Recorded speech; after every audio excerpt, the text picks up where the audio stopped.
નમસ્કાર વિદ્યાર્થી મિત્રો, ધોરણ 7 વિષય હિન્દી પાઠ 2 આગળના વિડીયોમાં આપણે કાવ્યનો ભાવાર્થ સમજ્યા હતા. તબ યાદ તુમ્હારી આતી હૈ. આજે આપણે અભ્યાસના પ્રશ્નો હલ કરીશું. પ્રશ્ન 1, સુબહ હોતે હી ક્યા ક્યા હોતા હૈ. આપણે કાવ્યમાં સમજ્યા હતા કે काव्य में सुबह होते क्या दृश्य होता है. सुबह होते ही चिड़िया खुशी के गीत गाती हैं, कलियाँ दुनिया पर मुस्काती हैं और खुशबू की लहरें दौड़ने लगती हैं. प्रश्न 2, मैदानों में हरियाली कब लहराती है. विद्यार्थी मित्रों, वर्षा ऋतु में जब छमछम बूंदें गिरती हैं तब मैदानों में हरियाली लहराती है. હવે અભ્યાસનો પ્રશ્ન 3, आपको प्रभु की याद कब आती है.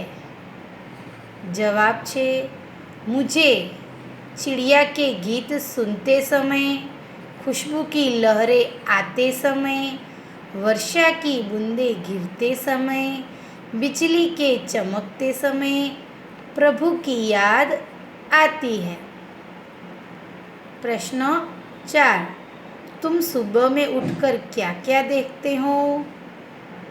मैं सुबह में उठकर पूर्व दिशा में सूरज को उगता हुआ देखता हूँ, गीत गाती चिड़िया को, खिलती और खुशबू की लहरों को देखता हूँ. प्रश्न 2 છે चित्र को देखकर वचन परिवर्तन कीजिए. चित्રમાં આપણને દેખાય છે એક વચન જે છે એનું બહુવચન કરવાનું છે. चिड़िया उड़ रही है, તો બહુવચનમાં આપણે લખવાનું છે चिड़िया उड़ रही है, ઉપર અર્ધચંદ્રકાર આવશે. कलियाँ नहीं खिली हैं, तो कलियाँ नहीं खिली हैं. बूंद गिरती है, तो આપણે એનું બહુવચન કરીશું બૂંદે गिरती हैं. दरवाजा खुला है, तो આપણે એનું બહુવચન કરીશું दरवाजे खुले हैं.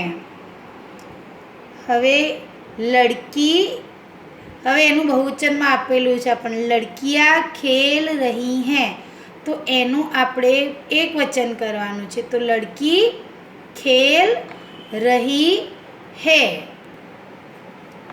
प्रश्न 3 शब्दों को उचित क्रम में रखकर अर्थपूर्ण वाक्य बनाइए. जो पहला चित्र में जो आड़ा आवरा लखेला है जेने આપણે બનાવવાનું છે, તો પહેલા ચિત્રમાં તમને દેખાશે जल ही जीवन है. તો પહેલા ચિત્રનું થયું જલ ही जीवन है. હવે બીજા ચિત્રમાં फूलों में रंग कौन भरता है.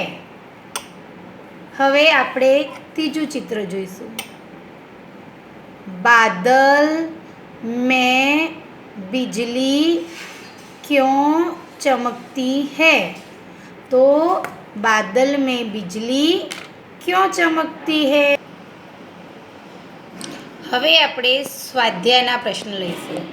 चिड़िया खुशी के गीत कब गाती है. तो चिड़िया बड़े सवेरे जल्दी उठकर खुशी के गीत गाती है.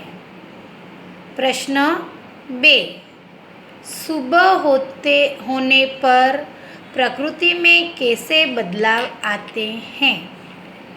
सुबह होने पर वातावरण खुशनुमा होता है, प्रकृति के सभी अंग दर्शनीय बन जाते हैं. सुबह में वनस्पति मनमोहक दिखाई पड़ती है.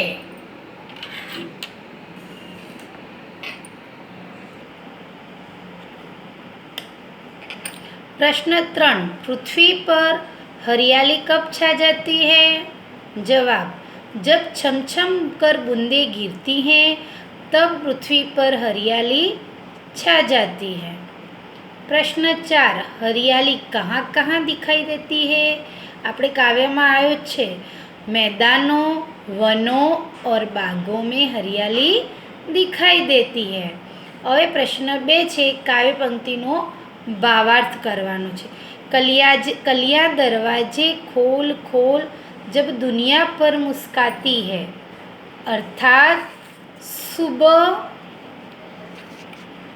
सुबह होते ही अपनी पंखुड़ियाँ खोल देती हैं कलियाँ, और उस समय कलियाँ दुनिया पर मुस्काती हों ऐसा दिखाई पड़ती हैं।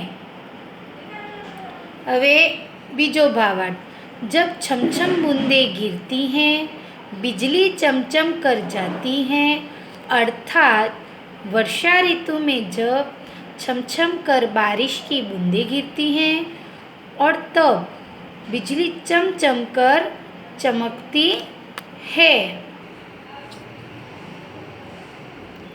प्रश्न 3, उदाहरण के अनुसार निम्नलिखित शब्दों के समानार्थी शब्द कोष्टक में ढूंढकर वाक्यों में प्रयोग कीजिए। જેમ કે કોષ્ટકમાં આપેલા છે સુબહ, ખુશી, ખુશ્બુ, બહુત ને મુસ્કાના। જેમ કે સુબહનું પ્રાતઃકાલ, તો પ્રાતઃકાલની લીટી ખેંચીને આપણને આપેલી છે।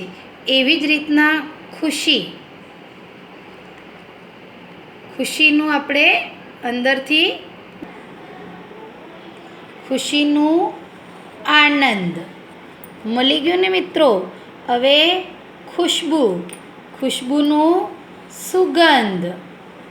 હવે છે બહુતનું છે આ જ્યાદા। હવે મુસ્કાનાનો છે આ હસના। આવી જ રીતના આ બધાના સમાનાર્થી આપણે સામે લખવાના છે। खुशी तो आनंद। वाक्य प्रयोग, मेले में धैर्य को खूब आनंद मिला। बीजो ज प्रश्न छे तीजो, खुशबू एटले सुगंध। रसोई घर से अच्छी सुगंध आ रही है। बहुत तो ज़्यादा। आज रमेश ने ज़्यादा दूध पिया। मुस्काना एटले हंसना। दादाजी के चुटकुले सुनकर सभी बच्चे हंसने लगे। विद्यार्थी मित्रों, आ सवालना जवाब जे छे मैं तमने समझाया ए तमारे नोटमां लखवाना छे।